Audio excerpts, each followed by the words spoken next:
Welcome to Mango Tree Learning Hub. ஆங்கிலம் கற்று சரளமாக பேசுவதன் மூலம் மனதை மேம்படுத்துங்கள்.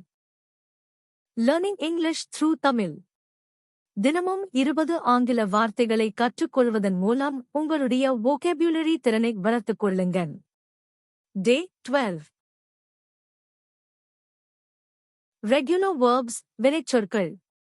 செயல்களை குறிக்கும் ஒவ்வொரு தமிழ் சொற்களையும் அதற்கு இணையான present, past மற்றும் past participle ஆங்கில வார்த்தைகளை கற்றுக்கொள்ளலாம் வாருங்கள். விளக்கு.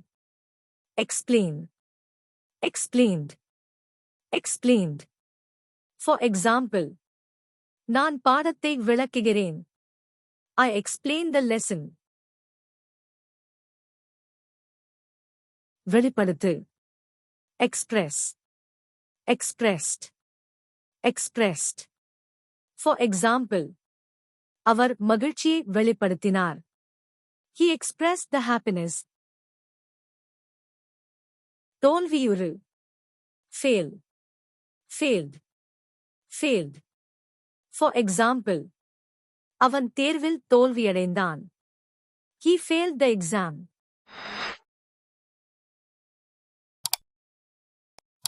மீன்பிடி. Fish, fished, fished. For example, அவர்கள் நிறைய மீன் பிடித்தார்கள். They fished a lot. பொறுத்து சரிசெய். Fix, fixed, fixed. For example, அவர்கள் பிழையை சரிசெய்தனர். They fixed the error.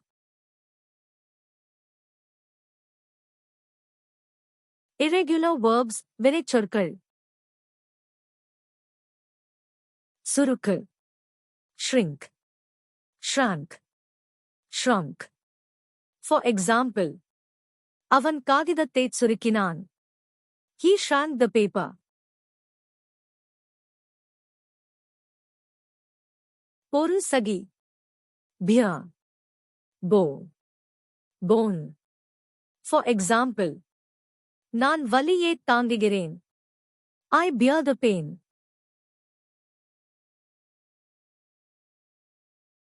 சுழற்று.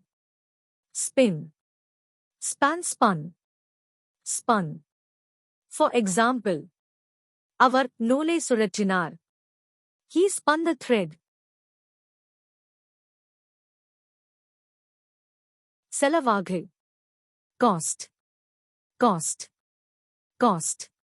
For example, அந்த பொருள் ரொம்ப செலவாகும். That item cost a lot.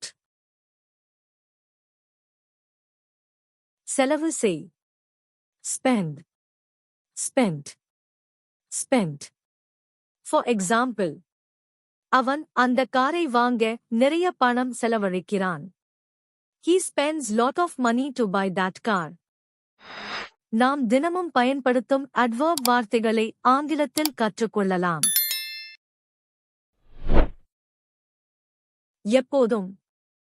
Always.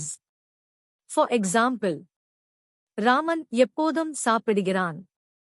Raman always eats. வழக்கமாக. Usually. For example, அவன் வழக்கமாக காலையில் பாடம் படிக்கிறான். He usually studies lessons in the morning.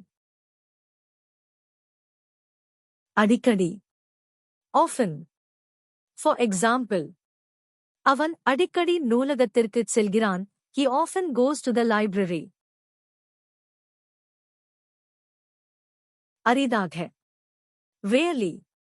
For example, அவன் அரிதாக சினிமா பார்க்கிறான். He rarely watches movies.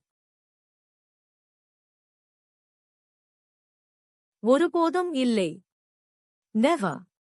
For example, நாங்கள் ஒருபோதும் தாமதமாக வருவதில்லை. We never arrive late. அப்போது பிறகு. Then. For example, நாங்கள் கடைக்கு சென்றோம், அதன் பிறகு பூங்காவில் நேரம் கழித்தோம். We went to the shop, then spent time in the park. ஏற்கனவே. already.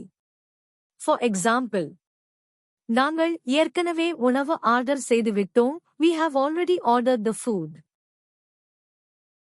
இப்போதுதான். Just. For example, அவன் இப்போதுதான் வீட்டுக்கு வந்தான். He just arrived home. இன்னும். Still. For example, நாங்கள் இன்னும் கடையில் இருக்கிறோம். We are still in the shop.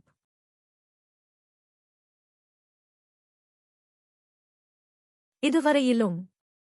Yet. For example, அவன் இதுவரையிலும் முடிக்கவில்லை. He has not finished yet.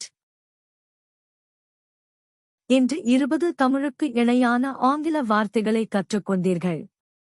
வாக்கியங்களை அமைக்க தேவையான அடிப்படை ஆங்கிலத்தை கற்றுக் கொடுக்கிறேன். டிஸ்கிரிப்ஷனில் லிங்க் இருக்கிறது. அந்த வீடியோக்களை பார்த்து இந்த 20 வார்த்தைகளை போட்டு புதிய வாக்கியங்களை அமைத்து பயிற்சி செய்து கொள்ளுங்கள். மீண்டும் வேறு 20 வார்த்தைகளுடன் மற்றுமொரு வீடியோவில் சந்திப்போம். Mango Tree Learning Hub YouTube channel ஐ சப்ஸ்கிரைப் செய்து கொள்ளுங்கள். உங்கள் நண்பர்களுக்கும் ஷேர் பண்ணுங்க. பெல் ஐக்கன் ஐ கிளிக் செய்து எனேபிள் பண்ணிக்கோங்க. இன்ஸ்டாகிராம், வாட்ஸ்ஆப், ஃபேஸ்புக் லிங்க் டிஸ்கிரிப்ஷனில் இருக்கிறது. கிளிக் செய்து ஜாயின் பண்ணிக்கொள்ளுங்கள்.